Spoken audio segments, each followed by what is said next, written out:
like listening to Mark Hamill speak. I feel like whenever he talks, whether it's on camera or on social media, he's being honest with that person and the fans. And there's a clip, and here we go again. Jar Jar Abrams is this guy on YouTube. He's resurfacing these clips for fans to take note. We're learning that Luke Skywalker was going to be alive in Episode 9. According to this interview that was done with Mark Hamill, he said that he had prior conversations with Colin Trevorrow about Episode 9 and how that would look like with Luke Skywalker. And he said that they were on the same page of how we would see Luke Skywalker like we had never seen him before. And Mark has come out on social media and said to fans that he knew that Luke was dying at the end of The Last Jedi, and he didn't agree with that.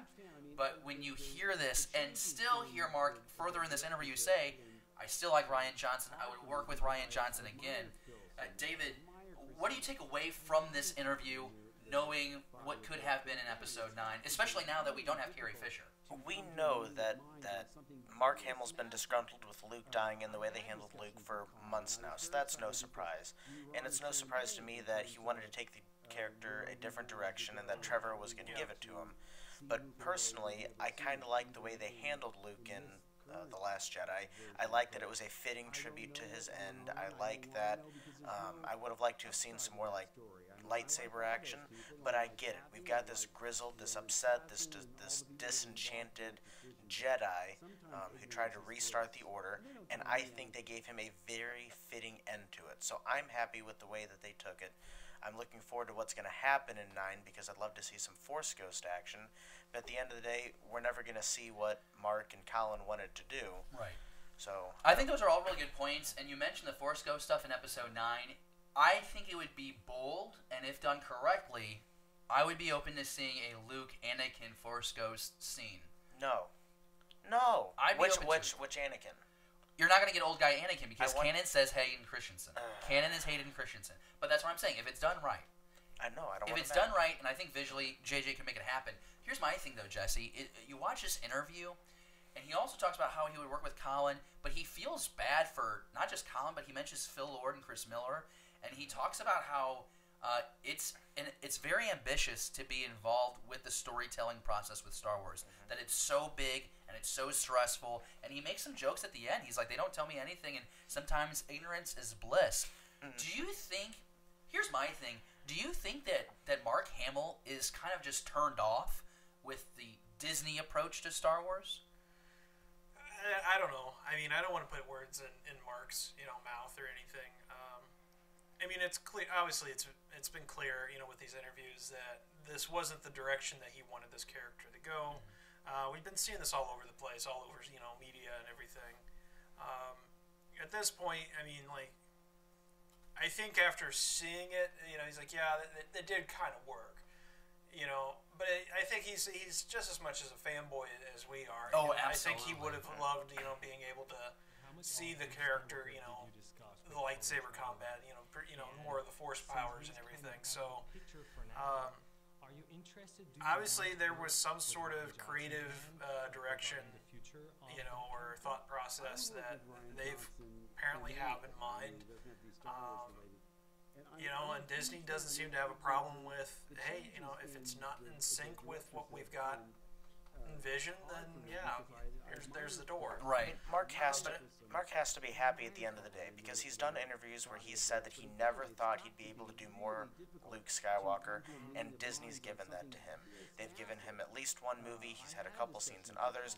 They've given him the Disney Legends Award. Of course, he's getting a very massive paycheck. He's getting on screen, which is something he doesn't do a whole lot since his accident in the 80s. The thing is yes, he died, in The Last Jedi, in a sense. But in some ways, he became one with, the Force. So I would actually like to see him in some capacity as a Force ghost at some point. He needs to fulfill his promise that he's not going to screw up Rey like he did, it's one of those things where I think the character, I mean, I'm kind of with you. I actually kind of like how this was portrayed. I mean, yes, I wanted all those things, but this is old Luke. I think that everyone, I think my thing is, I wish that we would have started with Force Awakens with Luke not being disenchanted and being involved, and then something happened, and him having to go away, and then we have to bring him back. I think that's where a lot of fans are miffed, because if you think about it, a lot of what I'm reading is he went off in the expanded universe. He went off and he did all these adventures and he rebuilt the Jedi and yada yada. Well, he might have still done that with the way they've told the story. He did go on and rebuild the Jedi. He says he had a dozen students that he tried to rebuild the Order, and he had a dozen students, including Ben Solo. And one went bad. So that's my thing. As I think that a lot of the frustration might change if they would have done it that way, but they didn't, and nonetheless, that's okay. Still very interesting to get this insight from Mark Hamill in this interview. I think we're all just going through the stages of grief. You know, we see it, we're in shock because of all the new things they've done, and then we, hit depression, bargaining, and I think eventually we'll all get to acceptance that this is part of Star Wars canon, just like Attack of the Clones and the Christmas Well, special. I've never accepted Attack of Clones, but that's a conversation for another day. Let's go ahead and jump on to the next topic. Did you have something? I did, because I feel like, just think about this. Okay, Mark, Luke, he's unquote a Jedi Knight now, but he doesn't have a lot of experience, and all of a sudden he's expected to rebuild the Order, and he's got a dozen students, where most of the time a master focuses on how many students? I don't know. You would have had a classroom of like 30 in saber training. But that's like saber training. But in terms of actually understanding the light and dark side of the Force, I want to learn more. one-on-one. I want to learn more about him training those students, because maybe he didn't acquire all 12 at the same time. 30 years. It might have spanned some time there. So it'll be curious to learn that. I guess here's my thing though. If they're gonna kill off Luke, glad they did it with Mark Hamill, because if it was a different actor portraying Luke, it would not have worked for me. There was emotional gravitas with seeing Mark Hamill's Luke Skywalker evaporate.